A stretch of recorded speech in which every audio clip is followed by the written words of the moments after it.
I am entitled to that ocean. In future, we are going to have wars.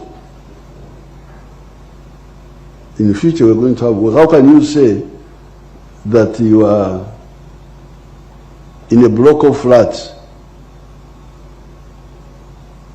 that the compound belongs to only the flats on the ground floor, that the compound belongs to the whole block.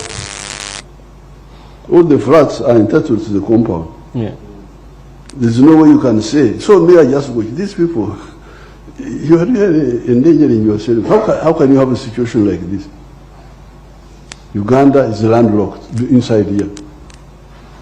But where is my ocean? My ocean is the Indian Ocean. So, no, it belongs, really, me.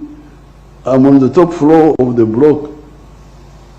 And then you say the compound belongs only the ones on the ground floor. This is madness.